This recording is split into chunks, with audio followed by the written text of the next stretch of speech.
மத்திய அரசு கொண்டு வந்துள்ள வக்ஃபு சட்ட திருத்த மசோதாவை திரும்பப் பெற வலியுறுத்தி கோவையில் தமிழக வெற்றிக் கழகத்தினர் கோவை தெற்கு வட்டாட்சியர் அலுவலகம் முன்பாக கண்டன ஆர்ப்பாட்டத்தில் ஈடுபட்டனர். நாடாளுமன்றத்தில் மத்திய அரசு வக்ஃபு சட்ட திருத்த மசோதா கொண்டு வந்து எதிர்ப்புக்கு மத்தியில் நிறைவேற்றியுள்ளது. இந்த சட்டத்திருத்த மசோதாவை கண்டித்து நாடு முழுவதும் பல்வேறு அமைப்பினர் போராட்டம் நடத்தி வருகின்றனர். இதன் ஒரு பகுதியாக கோவை தெற்கு வட்டாட்சியர் அலுவலகம் முன்பாக தமிழக வெற்றிக் கழகத்தினர் வக்ஃபு சட்ட திருத்த மசோதாவை திரும்பப் பெற வலியுறுத்தியும் மத்திய அரசை கண்டித்தும் ஆர்ப்பாட்டத்தில் ஈடுபட்டனர். கோவை மாநகர் மாவட்டம் மற்றும் புறநகர் வடக்கு மாவட்டம் இணைந்து நடத்திய இந்த ஆர்ப்பாட்டத்தில் சுமார் 100க்கும் மேற்பட்ட அக்கட்சியினர் கலந்து கொண்டனர். அப்போது வக்ஃபு சட்ட திருத்த மசோதாவை எதிர்ப்பு தெரிவிக்கும் வகையில் பதாகைகளை கையில் ஏந்தியும் மத்திய அரசை கண்டித்தும் முழக்கங்களை எழுப்பினர்.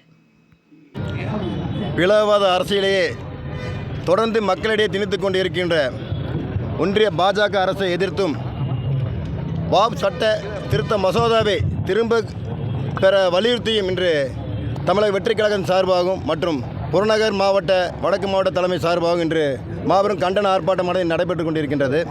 இந்த ஆர்ப்பாட்டத்திலே கோவை மாநகர மாவட்டத்தைச் சேர்ந்த கழக நிர்வாகிகளும் மற்றும் புறநகர் வடக்கு மாவட்டத்தைச் சேர்ந்த கழக நிர்வாகிகள் மற்றும் அணிகளைச் சேர்ந்த 28 அணிகளைச் சேர்ந்த நிர்வாகிகள் மற்றும் நகர ஒன்றிய கிளை பகுதி வார்டைச் சேர்ந்த கழக தோழர்கள் அனைவரும் திரளாக கலந்து கொண்டு இந்த வக்ஃப் திருத்த சட்டத்தை எதிர்த்து பதாதைகளை ஏந்தி அதற்குண்டான கோஷங்களை எழுப்பி இன்று எங்களுடைய எதிர்ப்பை தெரிவித்துக் கொண்டிருக்கின்றோம்.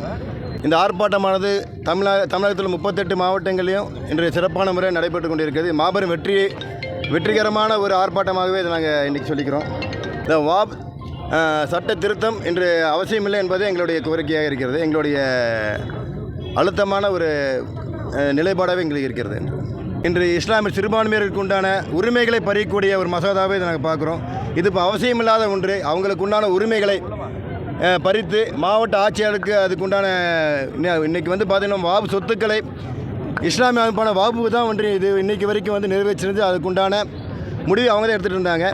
இன்றைக்கி அதனுடைய உரிமைகளையே இந்த மாவட்ட ஆட்சியருக்கு போகக்கூடிய அளவுக்கு இன்றைக்கி சட்டத்திருத்தம் உருவாக்குறாங்க. இது பார்த்திங்கன்னா அவங்களுக்கு உண்டான பல சொத்துக்கள் இன்று அரசு நிறைவேற்றிக் கொண்டிருக்கிற அரசு அலுவலகங்கள் அங்கே அந்த இடத்துல செயல்பட்டு கொண்டிருக்கிறது. இது முழுமையாக அவங்க அபகரிக்குண்டான செயல்பாடாகவே இதை நாங்கள் பார்க்குறோம்.